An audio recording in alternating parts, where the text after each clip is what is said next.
Good morning and welcome to the DFS Army YouTube channel. I am Razzle11 and you can find me on X at Razzle11Grinds. Going to take a look at some pitching for today, the 7th of August. It is Wednesday. We do have two slates, a 5-game day slate and a 7-game main slate this evening. I don't believe we should have anything too terrible from a weather standpoint. Some slight delay risk in New York, Washington, and Colorado. But aside from that, nothing too terrible. As we look here at the 5-game slate, just a reminder this is a first look at pitching. Uh, and I will be looking at DraftKings as that is where a majority of my action is. If you're on FanDuel, I would cut my pool into half or even a third, just because we can focus mainly on the absolute best options on the slate. On this day slate, as you'll see, we do not have a Yankees or Angels starting pitcher listed as probable on DraftKings. With the doubleheader, teams often shuffle around who's going to start which game. Uh, I would be looking at the Yankees starter in this game. Luis Hill was expected to start last night, so he'll start one of the two games today. Uh, just not sure if it'll be the first or the second. Uh, on the other side, I think Davis Daniel is the one projected to start. I'm not going to have any interest in him against the Yankees, but Luis Hill definitely going to interest me. Uh, I have seen some projected starters for one of the games as Will Warren. If that is the case, I will be utilizing him as well. Uh, so really, it's just whichever of the two guys start for the Yankees in this game is going to make my player pool. Obviously, the news down here says that Warren is going to start game two of the doubleheader. We just have to make sure, because like I mentioned, teams generally, jumble those around. Probably after speaking to uh, the better of the two starters to see if they prefer a day game or an evening game or however it might go. So uh, just pay attention. Either of those guys are going to make my pool, just depending. Uh, One issue is obviously the slate starts 3 hours before that, uh, so it might not have the official announcement yet. It'll be close. Um, but as you see, all these names are in here. Easiest way to adjust that here is select all the other teams, and now we have a condensed pool of pitchers. Um, we get Joe Ryan at the top. Wind blowing in Wrigley again. Uh, we saw some right-handed bats with some power last night because the wind was blowing in from right field. Similar situation, game total of 7. Joe Ryan's a minus 142 favorite. Pablo Lopez struggled. Ryan has had some struggles this year as well. He's been best on the road. Um, More Ks, less home runs. I think he's perfectly fine. Somebody I'll be gladly be heavy-ish on. Obviously, the slate doesn't have a ton of pitching options, so uh, we're going to have to be either super picky and live with going super heavy on just a couple guys, or be willing to take some chances. Kikuchi is a guy I'm willing to take some chances on, striking out 11 in his Houston debut. Struggled against Texas the first time he faced them, but still, I am going to play him for some upside. That K upside is huge, especially on a 5-game slate. He goes off like that again. From a K standpoint, it's almost a guarantee he's going to be in the winning lineup. Brandon Pfaadt, I got a lot riding on him today from a best ball standpoint. Don't think I'm going to get there for DFS. Uh, Obviously, we just don't really pick on Cleveland a whole lot. They aren't a huge K team, so uh, it's just not a spot we need to attack very often. Looking at the weather, wind is blowing in from right. It was blowing in pretty heavy yesterday during their storm. Uh, they were rained out. Uh, that wind blowing in could give me some intrigue. I just don't think we need to go there with Fott. Ben Lively is somebody that might interest me in this spot. He's not somebody I've used much this year. I'm not really super excited to use him, to be honest. Um, but again, uh, we have to remember that are they playing a doubleheader in Cleveland today too, or not? I guess I was just caught off guard for a second. Um, they are. So we do want to make sure that these two are the guys that are announced for game one. But getting into Lively, big time reverse splits is one thing that I know about him. Um, and because of that, there could be some upside in this because Arizona generally gets extremely left hand heavy, especially with Christian Walker being out as well. So now I'm somewhat interested in Ben Lively, and it's weird to say that, to be honest. Uh, Joey Estes going to make my pool because he's taking on the White Sox.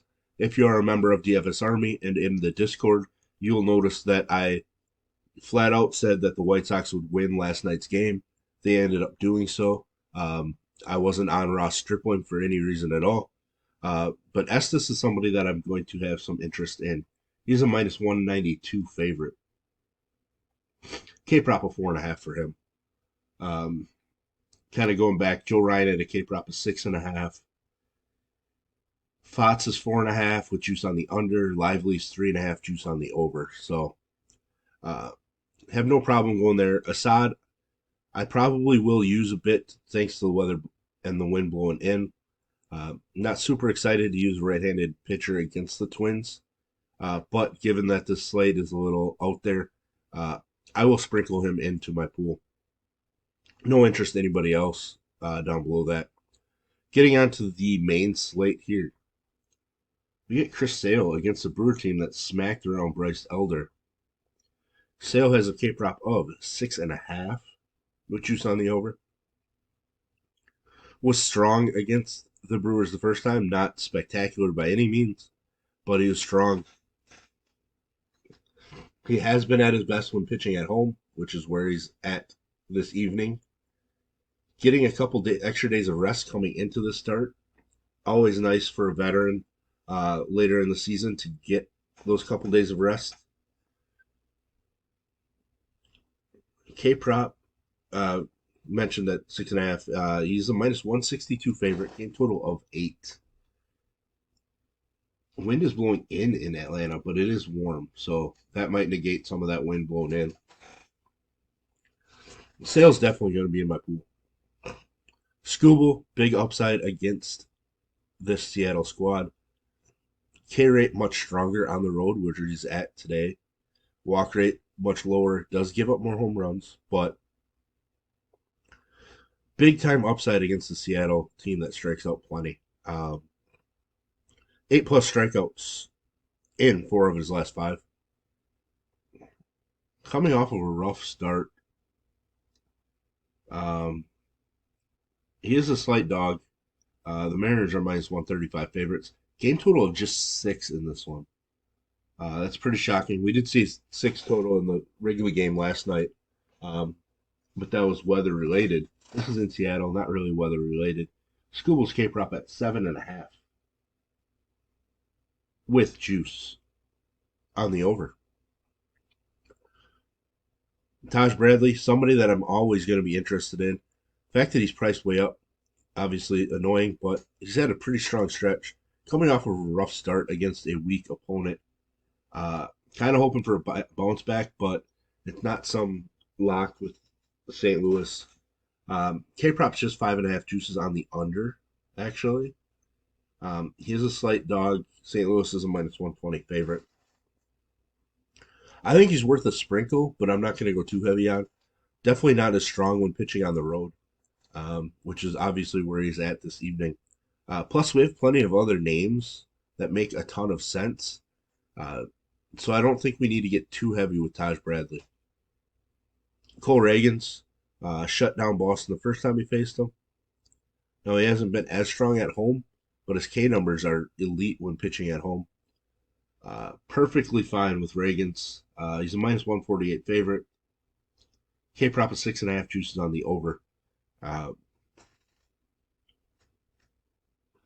he is somebody that I just tend to go super heavy on. Sometimes we get lucky and they have him at 8,200, 8,500. He's back to 9K, uh, but it's going to make a ton of sense this evening. George Kirby, probably the chalkiest pitcher, thinks since he's taken on Detroit. He's pitching at home where he's allowed just one home run in over 60 innings. His K numbers are better at home. Like just across the board, he's just a stronger pitcher when pitching at home. Um, has allowed more than 2 runs just once since May 24th. That's a pretty strong run for Kirby. We did mention the game total is just 6. His K prop 6.5 with juice on the under. So Kirby's going to be the chalk on the slate for sure. Peralta's kind of struggled a bit. Home runs, walks. I don't really want to go there. I think people are going to, based on what Colin Ray did, which would make sense because Peralta's definitely a better pitcher. But man, we do have to fade somebody up here, and I think Peralta might end up being that guy for me. Cutter Crawford probably going to make my fade list, but he did shut down Kansas City the first time he faced them, and he's pitched better on the road. His last 3 starts have been horrendous. He's allowed 12 home runs over those 3 starts. 12 home runs. Um, yeah, I'm not excited about playing Cutter Crawford. So I'm probably just going to go with the pass and hope that the home run issues continue. They shouldn't because pitchers do make adjustments, but in case they do continue, I am going to be gladly fading. Eric Fetty struggled in his debut with St. Louis. Um, I think he's got a pretty solid matchup. Was super strong against Tampa Bay the first time he faced them, and that was with a White Sox team that can't beat anybody. K prop 4.5 juices on the over. He is a minus 120 favorite. I think Fetty's worth a sprinkle. I just don't know that his upside is going to match somebody up here. I mean, it might, but we just have plenty of names that I'd much rather play. He's just going to make the pool, but not a super exciting option for me. Blackburn made his debut a week ago with the Mets and was strong. I'm not sure if he's ever pitched in Colorado. I'm gonna have to dig into that one. He might make my pool just because we have been picking in Colorado, but I'm not super excited about jamming him in by any means. But he's somebody that I might sprinkle into the pool as the day goes on. But most of my focus is going to be up here because we have such strong names with big time upside. I don't really want to miss out on one of those 30 to 35 fantasy point games just because I feel like I have to play some Blackburn in Coors. So there we have it. There's our first look at pitching. If you enjoy what I bring to you, please hit the like button, hit the subscribe button, turn the notification bell on, get the alert anytime we drop videos here at DFS Army. If you want to join us and get access to our coaches, tools, sheets, Discord, etc., I will put links in the description below. You can use promo code RAZ, that's R-A-Z, for 10% off monthly. And as always, best of luck, everybody.